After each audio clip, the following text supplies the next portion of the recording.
Support for this NPR podcast and the following message come from UCSF Medical Center. UCSF Medical Center is ranked the #1 hospital in California by U.S. News & World Report. UCSF Health, redefining possible.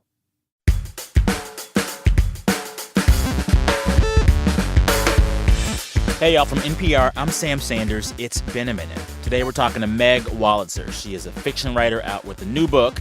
The book is called The Female Persuasion, and the hype for this book has been spectacular. The Washington Post called Meg, quote, the novelist we need right now. This book is on virtually every 2018 must-read list, and already Nicole Kidman's announced that she'll be in the film adaptation of this book. So here's the thing. I read the book. It is seriously worth all the hype. I'll tell you a bit about it. The Female Persuasion tells the story of a young woman named Greer who is sexually assaulted in college. And while she's dealing with that on campus, Greer meets an older, famous feminist who is given a talk at Greer's college. Her name is Faith Frank. And this opening scene becomes the start of this relationship between the two of them that ends up lasting for years. Greer ends up working for Faith Frank at a feminist organization she runs. And the book goes on to reveal how the relationship changes and ultimately falls apart over time. The book deals with these really fascinating ideas. What it means to have a true cross-generational relationship. What it means to be a woman and help other women. What it means to make compromises for success. And why sometimes relationships just have to end badly. But even besides the book, Meg said she wants to, quote, wear the sandwich board for fiction. And she does. She offers this really strong argument for why, in times like these, when the speed of the news can drive you crazy, why now we need fiction more than ever. All right, here's Meg Wolitzer and me in our Culver City studio. Enjoy.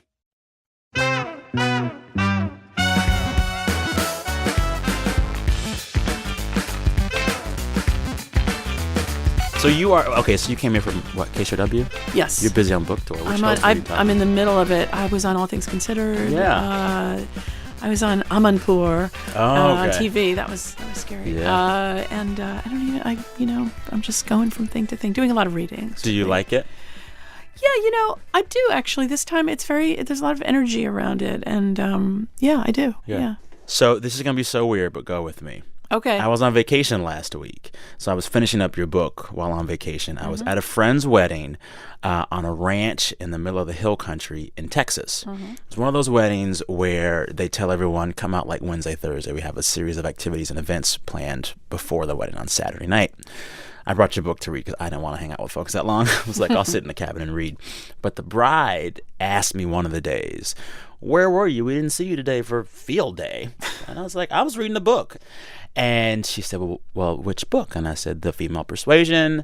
And she goes, it's on my list. I want to read it. And I said, well, I'll give it to you next, but I'm going to give it to you after you sign it. All right. So before we leave here, I promise. I'm going to have you sign this book. It'll be my wedding gift to my friend. A set of flatware and The Female Persuasion. That's all you need. Yeah. And it was also weird reading a book that is in so many ways about how people, without fail, eventually let you down. It was weird to read that at a wedding. Yeah, I know. Well, we'll have to give that couple a chance. They might be different from everybody else. They're gonna be different. Yeah. I can just feel it. Yeah. So I want you, I guess, to describe this book, if you could, in 30 seconds for people hearing this conversation that haven't read it yet. Sure. It's a book about female power and making meaning in the world, and also about the person you might meet who changes your life forever. It's about the relationship between a young woman who meets a famous feminist who kind of takes her under her wing, and it goes from there. It's just sort of looking at how we live, how people live their lives. Yeah.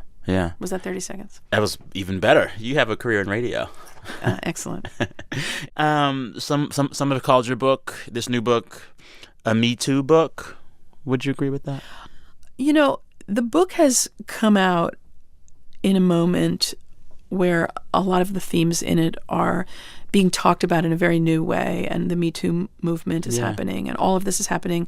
But of course, I've been thinking about these for a long time. I mean, it took me over 3 years to write the book. So I think these are old, ancient ideas, misogyny and female power and assault, that, exploring some of those things. They're there. Well, yeah, and it's funny, like, I had a question written for you where I wanted to ask about how, like, in the book, a lot of the conversation is about generational and other divisions within the feminist movement. Right.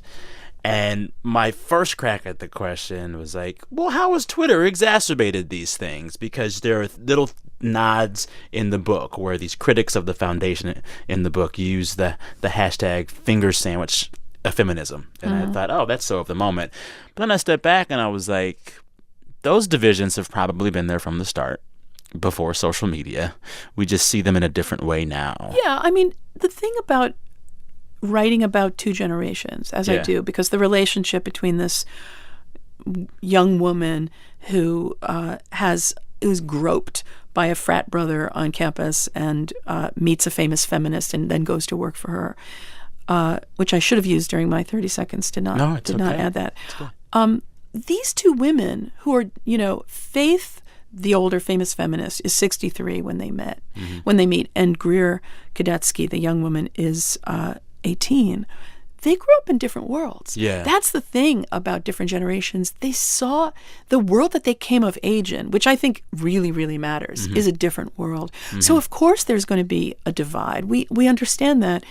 And, to some degree, there's a sense of the media likes to heighten a catfight idea. But there, of course, are real differences and real mistakes and real things that can be corrected in all generations. But I think the idea of the desire for equality runs through the generations here and out there in the world. Yeah. I mean, because by the end of the book, a new, younger character is introduced, and her whole thing is like, none of the old ones get it. None of the old ones get it. No. And it's like everyone feels that way when they're that young. Yeah, everybody does, and feels like you have thoughts for the first time. It's just no one else ever had this idea. No. And I love that about, writing about young people allows you to be young yourself for about a minute, but you can really think about idealism that you might have had. But it's not that all young people are idealists. I mean, there's different kinds of people within social justice movements. People approach things differently, and I'm trying to kind of give a panoply of what is it like for these different characters. Yeah. And, I was thinking a lot after I read the book about, this older feminist that takes a younger woman under her wing. And I wanted to ask you first off the bat, was there a person like that for you? There were a few people like that for me. I think that I have been very, very fortunate that when I was young, a series of older women were very, very generous to me. One of them was the writer Nora Ephron, who was, as you know, just a wonderful, interesting, accomplished woman. But she was just very, very kind and interested. I mean, I guess that's the thing.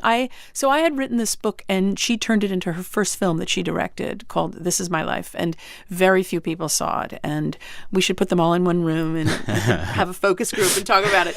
Although when you start telling people what it is, they remember it. They didn't remember the name. It was about a stand-up comic, Julie Kavner, and her two daughters. And it was really, for her, a very personal story about the sort of tensions between work and motherhood. And she saw something in it. And then over time, we became friends. And she always asked about my work, wanted to see it. And I would write novels and send them to her and wait by the phone, waiting for a date. No, because the idea of someone you admire somehow admiring you is like whoa, did that really happen? That's kind of amazing. And she was very, very supportive if she was sort of, felt interested, and she had lunch with people. We played Scrabble. I just really loved her, and it meant a lot to me because it made you want to it made you want to be better, I think, when someone is waiting for something that you've done. Yeah. Do you think that kind of thing, someone in an older generation taking a youth and helping to guide them, is that happening more or less in the time we find ourselves in now? I think right now so many things are going on that I have seen, and I don't have any quantification for this, but I have seen a lot of acts of generosity among people. And, often it is older people saying, here's what I know. Because without thinking, I might say, oh, call this editor at this magazine. That piece sounds good. I don't want to get anything out of it. Or people have said that to me, because you do at least remember when you were young and starting out and didn't know anything. Yep. And how did you get a way in? It required that somebody took the time to not say, hey, I'm busy, get out of my way, kid, but just sort of said, oh, right, yeah, that's funny what you did, or I like what you did, call this person. Yeah. And I think right now, where our attentions have been so fractured and we're frightened about a lot of things going on, it may feel extra good to do that to somebody. It may feel like you're doing something. You're helping in some way. Yeah. Well, and like I've found in my career, it's never just a meritocracy. It's never just how good you are. Someone has to like you. Someone has to Absolutely. want you to go to that some next of it step. some of it is luck. Some of it is being there with that person who likes you at that moment. Yeah. It's a whole range of things. So as much as you can sort of be there in some way and see different things, even, you meet people who say, that thing you said to me meant something. It's not that you helped them, but then they saw something in themselves and maybe did something, were a little braver to do something else. So it's like a weird range. We don't know how our lives are affected by other people. It's like a weird interconnecting system. It is. It is. In fact, I'm going to hit you up today for some references. That's fine. I'll be slip my whatever I have. resume across the table That's right now. As right long now. as you sign this book for Angela, we're fine. As long as you look at my resume. So a friend of mine who covers books for NPR had a chat with her months ago about what things should be on my radar for the show. And before she'd even read your new book, she said, you got to do this one. It's going to be great. I feel like the expectations for this book have been so high because of your previous work. How does it feel to be a writer at this phase where we're all waiting for the next thing you write as opposed to earlier? I don't think anybody ever forgets the earlier. I don't think you ever forget when you were sort of waiting to find out, did you sell your first novel? Did anybody like it? I sold my first novel for $5,000. And in what year? In 1981. Oh, and not bad money. Not bad. And I thought that money was going to last a long time. And in fact, I'm almost out now, but I remember that sort of uncertain self, excited, uncertain, cocky, but really like afraid, and then, I have to sell it. Will anyone like it? Will anyone read it? Can I keep doing this? You don't lose that. I think that you keep these selves inside you like one of those Russian nesting dolls. Yeah. So there is that sense in me. But then, of course, if you have a readership, look, I am incredibly grateful. I think fiction writers, we are grateful for readerships because we live in a nonfiction world where things are happening so fast and people are afraid and looking at the news. What can fiction writers give? I mean, I ask myself that, you have to make it that fiction isn't a luxury item, but is another place to go for truth. And I think that that's always something incumbent upon us. I want to wear the sandwich board for fiction because I believe in it. The way I think about it is, imagine if it were taken away. If you lived in a world where no one read novels, what would that be like? I get so much from it. I mean, there was a study that the New York Times ran years ago about how fiction teaches empathy or gives people the capacity for empathy. We all knew that, but we finally had the science to back it up, and that makes sense to me.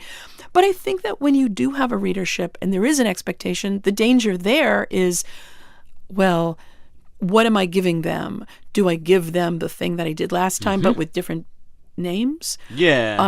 Same but different? Or will they still be my readers if this new one is about an asteroid hitting those kids who went to summer camp? And I think finally the way I approach it is that I want to kind of wipe all of that away and say, what is the book that I want to find on the shelf?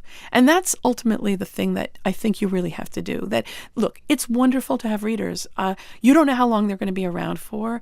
Writers want to be read, and the conversations around one's book are very heartening because people are talking about your characters. They use their first names as if they are co-workers. Hey, Greer said. I was straight up talking to Z this morning. Oh, excellent. How's she doing? She's doing good. I haven't spoken to her for a while. Yeah, it's a little demented, right? But I think that is really the way it is sort of ideally supposed to be. But I think finally just sort of kind of saying, I'm clearing the decks and I'm thinking about the next book that I'm passionate about. Because if that's not what it is, it's not going to be good. Yeah.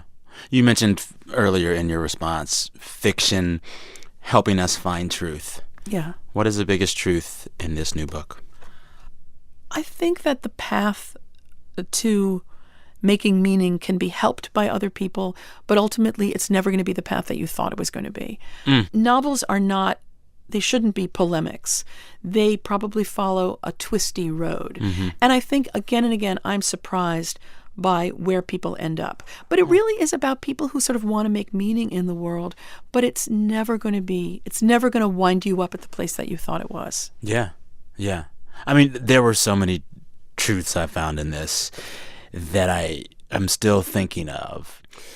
You open this book with a young woman who is very driven and wants things and is let down in a certain way by her parents. Yeah. And as her career blossoms and her life becomes a full one, what I saw happening for her and for all of the other major characters in the book is that, like I said earlier, everyone you love, given enough time, will let you down. Oh, yeah. I'm just waiting for that to happen here. Just like sticking around. So you're admitting you love me. No, I mean everyone, not just everyone you love. Everyone. I'm broadening into everyone. Sorry, forgive me. No, I'll accept it. I'm teasing you. I think that if you follow an arc of characters, you're going to be surprised. You're going to be disappointed. One of the things that I have to do as a writer is allow my characters to essentially disappoint each other and tolerate readers kind of saying, wait a minute, that's annoying to me, and writing to you on the various platforms at which they can reach you. But you have to let people be disappointing. You have to let that happen. Because that's human nature. That's really human nature, yeah. It is. I mean, it absolutely is, because this idea of perfection doesn't happen. Yeah. Closure even doesn't happen. You have to leave characters sort of dangling off a cliff, and you have to let readers know that what you're trying to get at, you're trying to grapple with how we strive, how we disappoint, all of those things. And what novels can do, I think, I mean, they're snapshots of a moment in time or a bunch of moments in time. There's no way into a novel. Novels, to me, are kind of like advent calendars. There are a lot of doors that you can enter. Yeah. And I think that the ones that I have chosen here are, I hope, ones that show us who these people are. Because in a novel, I think the ideas, at least for me, the ideas could never be bigger than the characters. They really need to work in concert with each other. And I want to write a novel with ideas in it, but big ideas in it, but I want it to come through the characters. Because I think what you remember of the novels you love is character, finally. And that's these characters, I'm haunted by them. And you do this wonderful thing several times throughout the book where you tell the same story through different characters' eyes. I love to do that. How long have you been doing that? I'm Rasha Meg. I think that I've often done that because there is no one truth about what an experience is like. And as you reprocess it, you see little details that you didn't see the first time. And I'm thrilled by the small details and how revealing they are of a person. Yeah. You know, because novels don't take place on any day. They take place on the concentrate of a day. So these are heightened moments that you're writing about, and they're going to look really, really different from different perspectives, female perspective, male perspectives. The Corey and Greer courtship told through both of them. Yeah. I was like, whoa. Well, especially in that case, the boyfriend and girlfriend who are experiencing sex together as teenagers, they have very, very different ways that they've approached it, and we only learn it when we keep filtering it around. Yeah. I think that fiction writers have to let themselves be really, really open to the way a story is revealed. And then, I mean, one of the greatest weapons, I think, in a writer's arsenal is revision.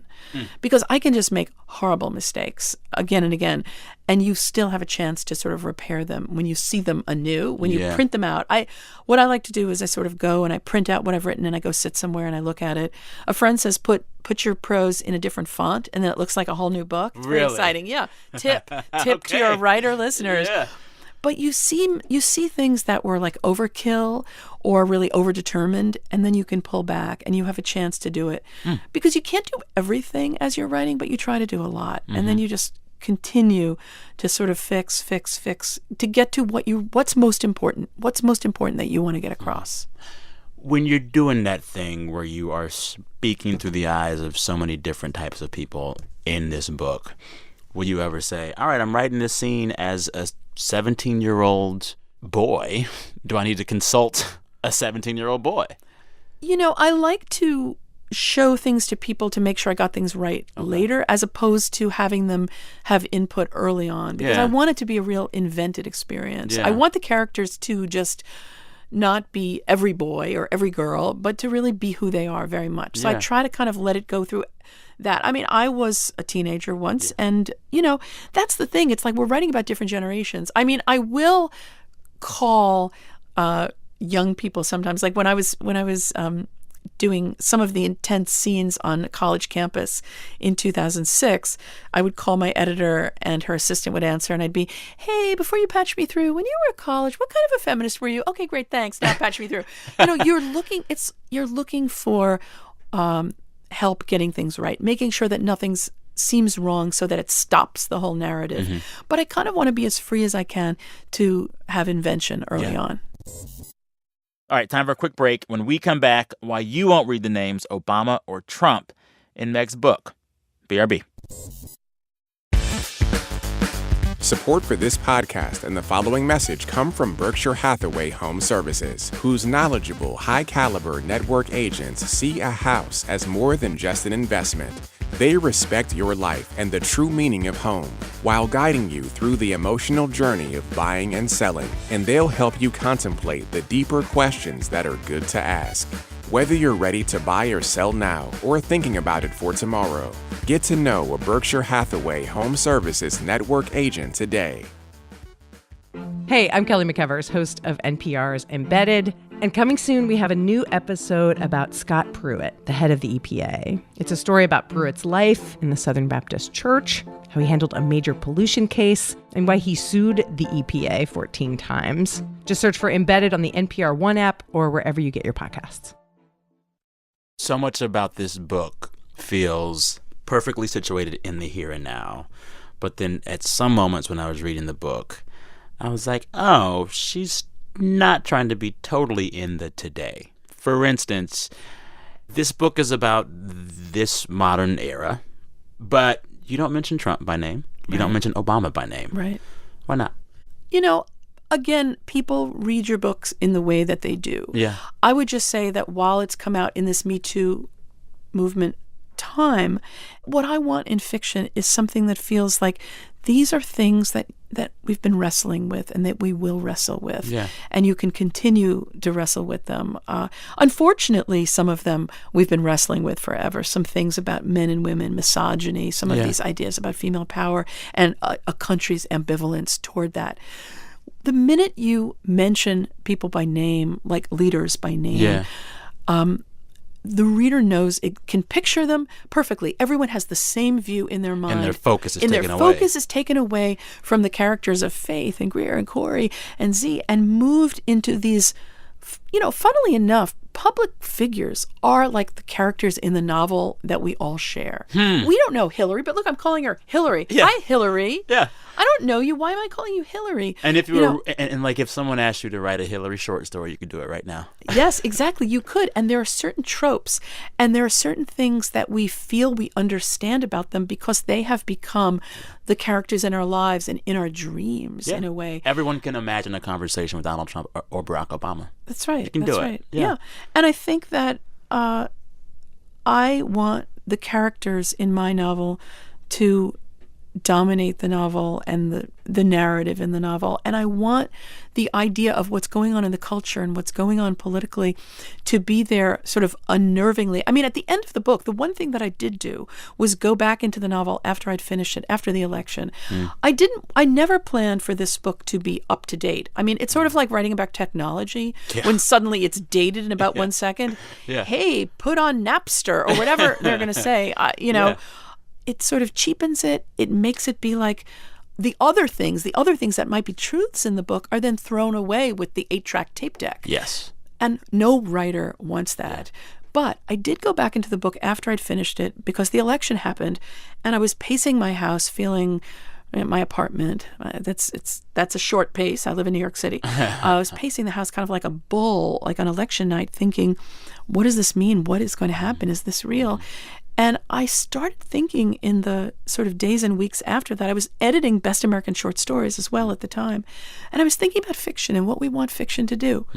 And with regard to this book in the last chapter, I thought, I want to dip back in to my characters, thrusting them forward into what someone calls the big terribleness. Because it's not always that things are going to maybe be a little better for women and a little worse, but you keep going. What if things really sharply, darkly change? So I took a moment to go back into the novel and speak to a world that was still whirling and unfinished, and I didn't even know what it would look like a few years into the future.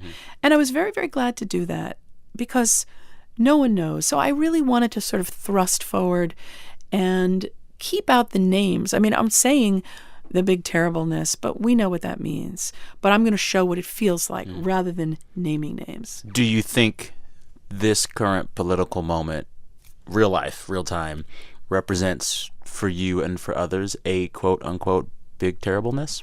It does. Yeah, I think it does. And one of the ways that it does for me is that it is so dominant. It is so present. You can't turn it down. I remember do you remember the short story by Vonnegut in the collection, Welcome to the Monkey House, Harrison Bergeron, where they had to wear headphones. And I think when they had a thought or an interesting thought, like loud sounds would come in. That's how I feel all the time. With our politics right now? With our politics, the loud, booming narcissism that's coming to our heads makes it so hard to traffic in nuance. And I think what novels can do, and what I hope to do in a novel, is to sort of be an antidote, not to politics and not to the current moment, but to things that feel unnuanced. And that's, and to the constant stream of ugh. Yeah, the constant stream of that, to control the stream. When you read a novel, what I love about fiction, among the many things I love about it, is the idea that this book is sort of waiting for you when you need it, when you're there. It's this... At the cabin in the hill country. At the cabin, at the wedding. Yes, this is all leading back to your wedding that you went to. But the book by the bedside at night, for instance, to me is a source of great solace. It's a friend. It's a friend, whereas Donald Trump is not my friend. And the politics of this moment upsets me. They're not friendly politics. They're sharp-elbowed politics. And if you like the current president or not, there still is a certain level of frenzy that has not stopped since Election Day. It goes beyond where you stand politically. It's that it's very, very loud, and it's dissonant, and it's relentless. And I think the relentlessness also makes it hard for fiction writers to think, where do we fit in? Because remember, these people have become these inflated characters. They have become as big as like Macy's Day Parade floats, floating through our dreamscape, floating through our daily life. The characters in fiction ask something different of us. They ask us to think about nuance and about moral ambiguities. And it makes you stop. It makes you stop and think. Like, there were moments reading the book where I had to stop reading and think about moments in my life or people in my life that were like triggered. Like those thoughts were triggered to me by this text, and then I found myself mentally working through some stuff while reading the book. Oh, I'm glad to hear that. And that's not a thing you do when you're watching cable news. No, you are passive before the scroll of stuff that comes out there. Fiction, there's a collaborative nature to fiction, really, in that when you're, what you just described, when you're reading, I can't control what experiences you've had and therefore you bring to the book. Whatever things interest you, what things don't interest you, I'm just putting out there what interests me the most. People say to writers, write what you know. I've always felt, for me, what's more germane is write what obsesses you. What are the things that you think about all the time? And I say to students when I teach, what are those things? Because if you're keeping them out of your work, I wonder why. Because that's where the heat is. But in this moment, that's the thing. It's Mary Gordon, the novelist, who is a great friend of mine, said that the novel is the opposite of a tweet. And I think that's really true. Look, the novel sometimes is called, a 19th century thing. The story told. But I love to quote another writer, I love Emily Dickinson, who had that great line, tell all the truth, but tell it slant.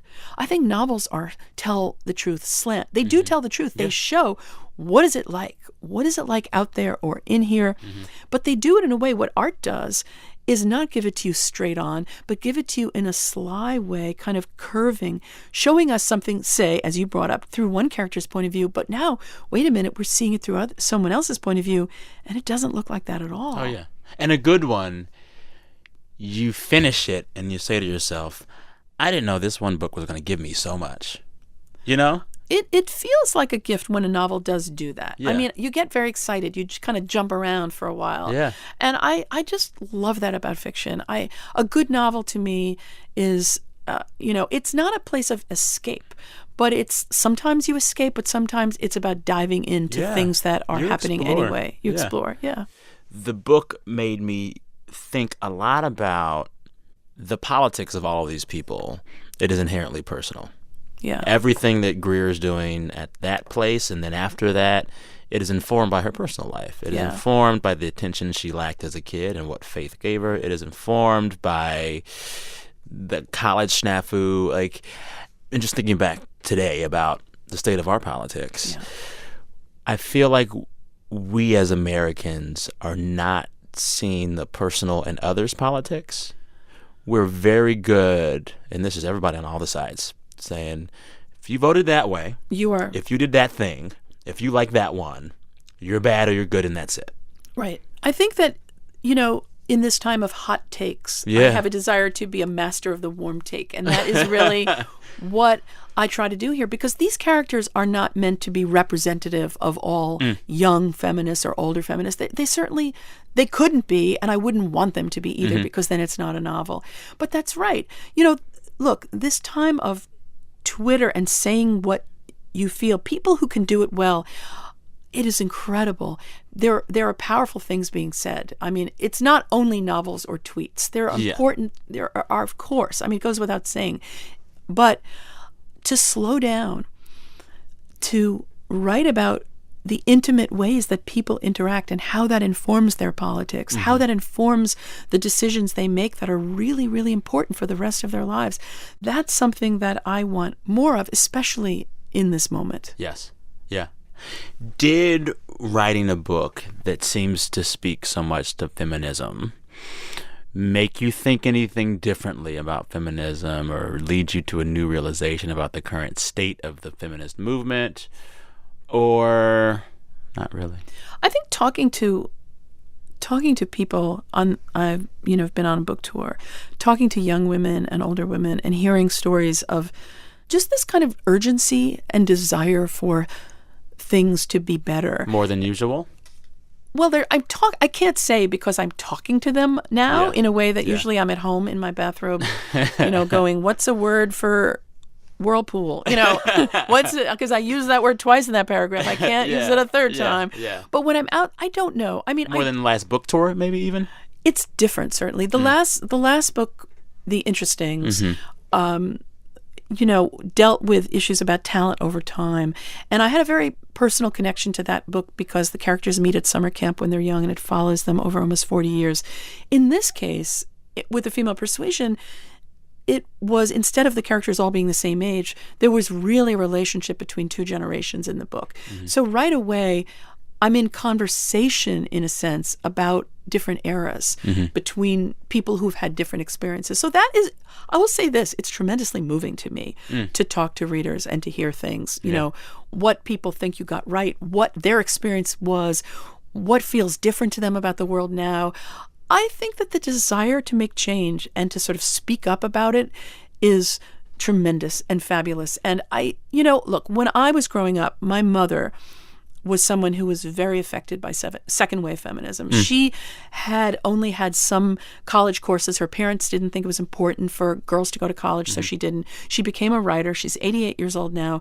She started publishing stories. Yeah, she's still living. She started publishing stories in the old Saturday Evening Post, sold her first novel when she was 44, encouraged by women in the women's movement. I saw that happen. I saw that really happening to her. So there's some of her in this book. Oh, without a doubt. I mean, I'm very grateful to her. She's one of the women on my list of 8 dedicatees because she's someone who basically sort of never held me back as a writer, and I think that was really, really important. I was very excited as a young feminist talking about things for the first time. I was in a consciousness raising group. Now, there's a term that love you it. don't hear very often, right? So that scene, it's real. The consciousness, well, it When she's wasn't- with the ladies for the first time. And well, she's like, "These are my consciousness people." raising groups are real. Certainly, that is a made up scene when Okay. they sing this kind of I get to decide. No, it's totally made up. But when I was in my group, we were, we're like 14 years old. Mm-hmm. We're wearing, little tie-dye shirts and buffalo sandals, and What's were the buffalo sandal? Oh gosh, yeah. Oh, I tried to listen. This is really pathetic because I switched from saying earth shoes because I thought you wouldn't know what that was. Jerusalem Cruisers? No, The you don't even Jesus know what I'm talking sandals. about. We're like, Okay. no. Buffalo sandals. I'll draw you I'm a picture. Googling now. You're going to have to Google them. They were like, I can't describe them. They were like tan colored buffalo sandals. This is so sad. I'm now going to Those start. are low-key Jerusalem Cruisers. Are they? So All right, but basically- low key. All right. So in high school, we used to call any kind of leather-bound sandal that could resemble something that you might see in In the Bible. like Nazareth. Or, yeah, It's a right, Jerusalem right. Cruiser. Yeah, all right. Well, the ones that we had were a little more. They were like the leather was a little fuzzier, so they looked a little different from that. But Okay. so there we were. Uh-huh. These girls. Yeah. Sitting around somebody's living room, and we had to make sure that like the parents weren't listening. Really? Oh yeah. Well, yeah, you're 14. And there was an implicit sense that what we were saying would not be discussed outside that room. And right away, that was incredible. And it wasn't going to be gossiped about with your friend. There was not. It was okay to With talk AA. about anything. What were y'all talking about? But well, that's the thing. Actually, we wrote away to the National Organization for Women and asked for a list of topics, and they sent us like a brochure that had things in it that were like your sexual life. We were a lot, innocent of most things in the world. Like most of us were just sort of starting out in the world. We wanted things like when your parents won't listen, or what does it mean when that boy looks at you? We just didn't, we're 13, 14, however old we were. I can't remember exactly. And I don't know, we talked about a lot of things, but I think what mattered was this sense of kinship. And I use the word sisterhood lately, which is not a word that I've gotten to use without irony for a long time. But it's a word that I really believe in because I have been really helped by other women. Okay, time for a break. When we come back, more about Meg's mom and what made Meg the writer she is today. BRB.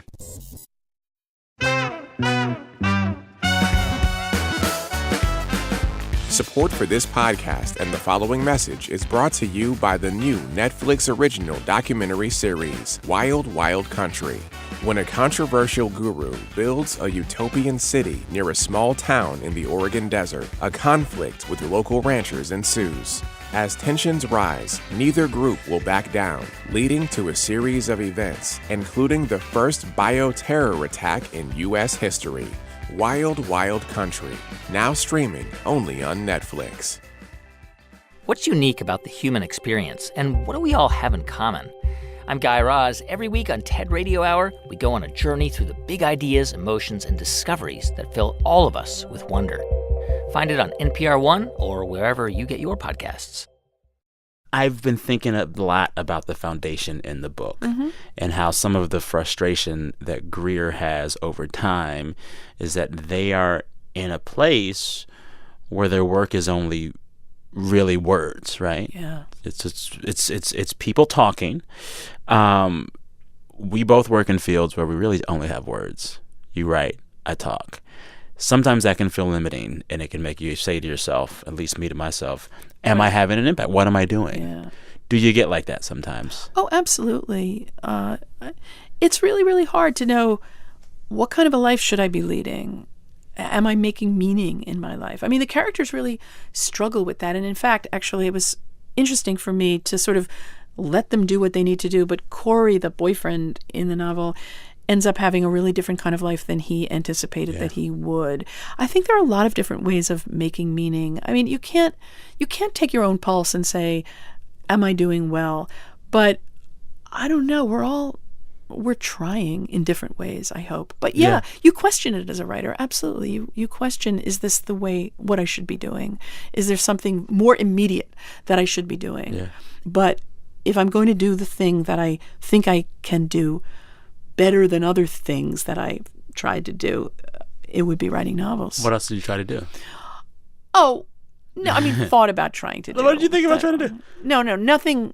So the minute I said that, I thought I'm backing away from that. Yeah, like the time that I was a physician. No, no. I mean, but like, I thought about what to think about before writing. I thought about going to medical school. Really? Actually, and I really can't do science or math, which Same. is an. I used to be really good at math. Then I just stopped caring. You were good, but you see, you had it in you to be good at it. I was good at math, and then around high school, I was like, nah, buddy, it's English class. That's right. where it's at. Well, it's kind of the idea of having to choose one way, sort of that road, right? And the idea of, are you a word person or are you a numbers person? It's this whole Myers-Briggs industrial complex. Yes, you're yes. this, You're you're this, that, you're that, No. you're this. No, you can be a lot of different. You can be a lot of things, and I had a lot of excitement about things, but I think the idea of medicine, I don't know. Do you think it's too late for me? No. What kind of doctor would you have been? Or would you be? Psychiatrist. Oh. Yeah, yeah. I can see you being really good at that because I can already tell you're the kind of person that is very, very good. One, about using her words very judiciously, and two, like never passing judgment. I'm so. I've tried glad a to hear you few say- times To get me to you pass judgment? No, to say something When you incendiary said- about politics. Or what did you think of that pair of shoes that woman was wearing? And I just did not rise. You didn't bite No, them. I think but it's not about rising to the occasion. I think I'm kind of like looking at the occasion. That's Which what is necessary And now. I think that and also with the psychiatrist, sort of people in emotional pain. It's not like you can come in and I think take people's pain away, but I think that I have a couple of friends who are psychiatrists, and it's been really interesting to me to talk about their work with them. The idea of getting people to sort of look at things more directly than they've been willing to do is, again, it's not that dissimilar to the project of fiction.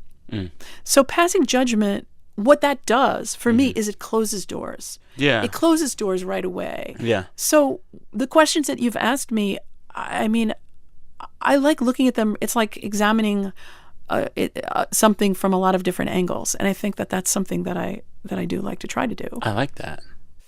I do want to talk more about your mother, who you mentioned a little bit. I heard somewhere that because she was a writer when you were a kid, it like helped you get access to books. Oh yeah, I was really fortunate. Where'd you grow up? For one? I grew up on Long Island. Okay. Where on Long Island? Syosset, exit 43 off Okay. the LIE. Okay. I grew up in this house in the suburbs, and my mother was trying to be a writer when I was young, and my father, both of my parents are living. My father is a retired psychologist and a school psychologist, and they both loved fiction. Yeah. So I don't know if some of it is sort of in my brain, but there was in the den, so we had some of my father's books that were like sexuality, 18 case studies, and I really got an education reading those. I bet. And Salinger, Okay. and all different kinds of books that I read when I was young. And That's a gift. It's an incredible gift, actually, because they're there. Although someone said, and I'm not sure who it was who said this, it might have been Jonathan Franzen, but probably not, I don't know, that the idea of the book as something that is sort of like an illicit thing that people might take away from you. Like if parents say, shut that light off, you then want to go back to the book. So there's a way in which my parents were like, read, festival of reading, Everything you want. everything you want. You need to find your way in that sometimes involves things that they may not want you to read. Like my sister and I reading, sort of junky books for a while, or salacious books, things that we wanted to read as well as reading the good stuff. And your parents wouldn't ding you for those either? Well, they didn't know. They're going to know now, but I am too old for them to be mad at me for reading The Happy Hooker by Xavier Hollander, which is something I did read. It's okay. I'm telling you. What was that I heard? Y'all had like a special dispensation at the library because Yes. your mom Oh, was right. a writer. Yes. That's what it was. So because my mother was a writer, on Friday nights, we had this big sort of Wolitzer family thing that we would do. We'd go out for Chinese food, and this is like before Chinese food was sophisticated. It was like Egg Foo Young era of Chinese food. Fine with that. Very, it was delicious. And then we would go to Baskin Robbins, and then we would go to the library. And because my mother was a writer, they let us take out as many books as we wanted. So I would just have everything from, Judy Blume and all books.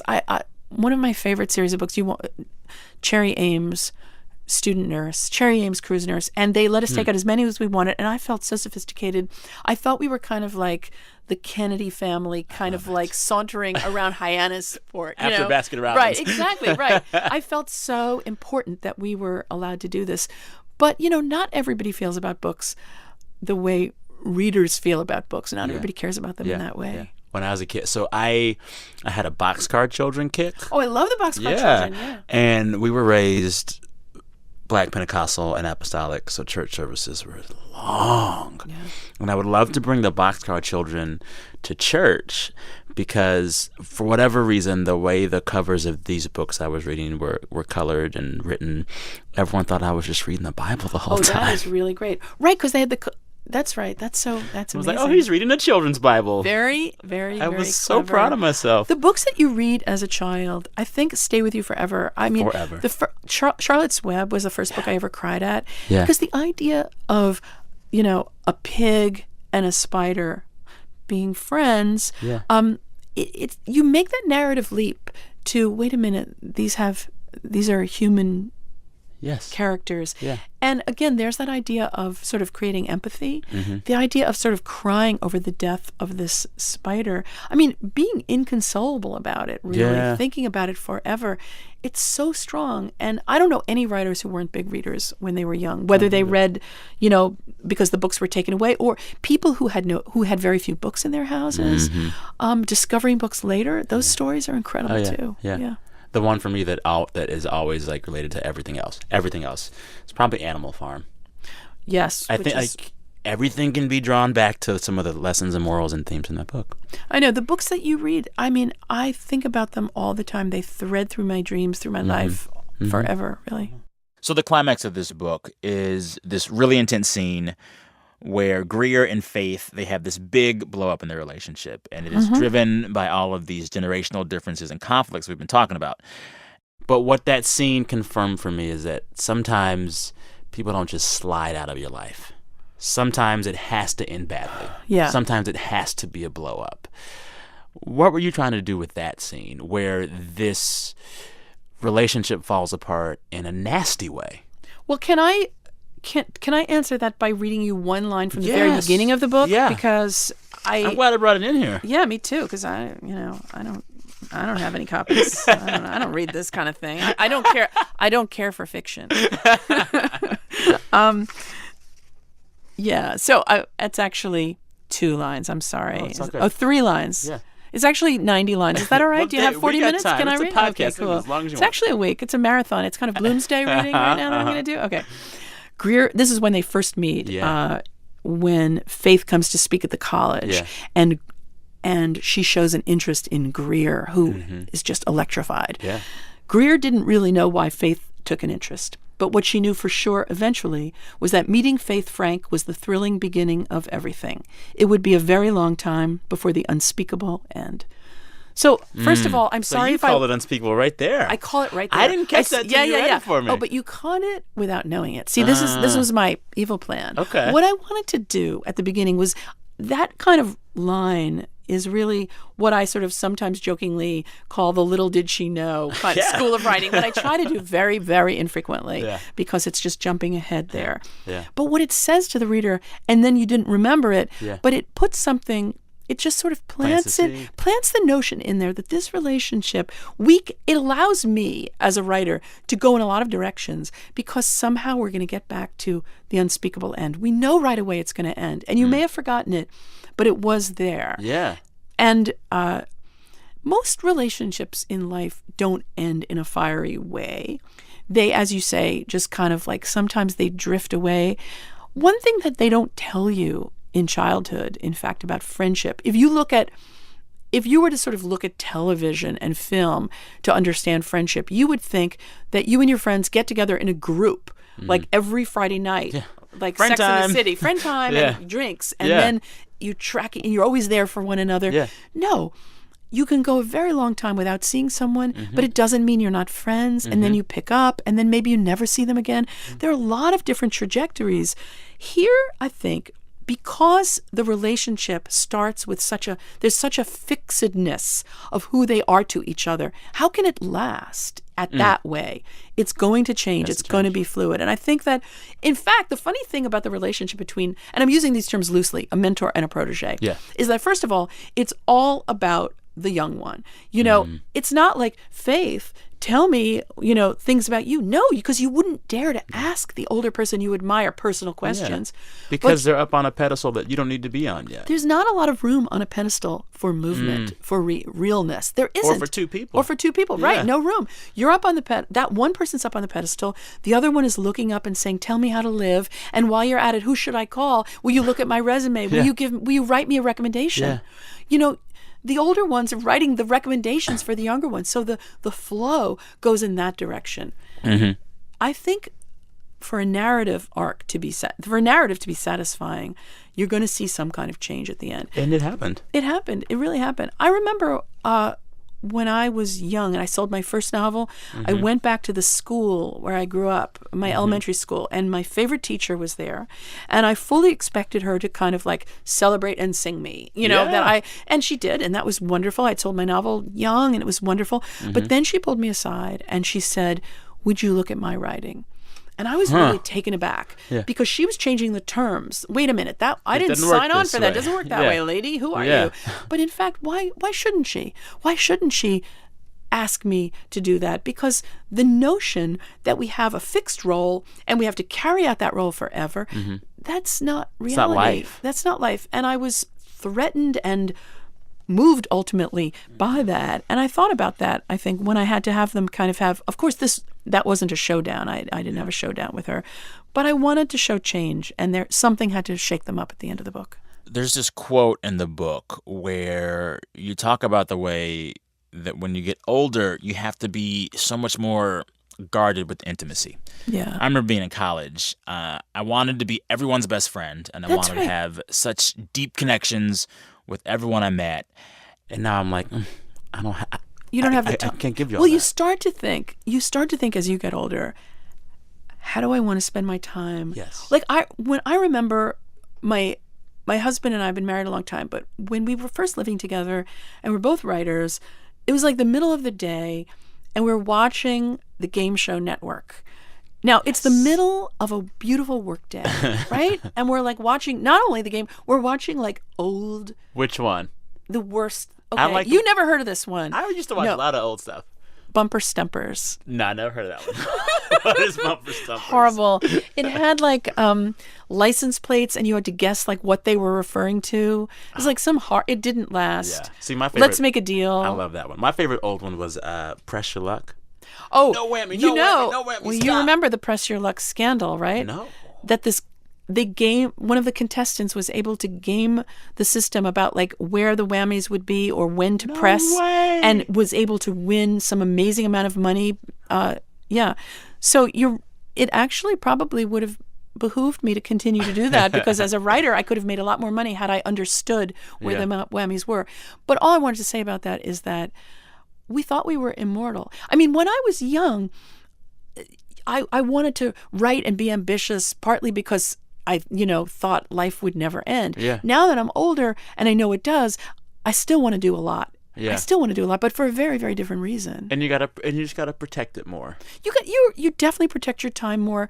You can't talk to everybody. One of the things about writing a novel is that people can read it and it's not exclusionary. It's sort of saying, if people find your book at a library or a bookstore or somebody passes it on to them, books are for everyone and you don't have to be guarded. But books are a conversation and it continues.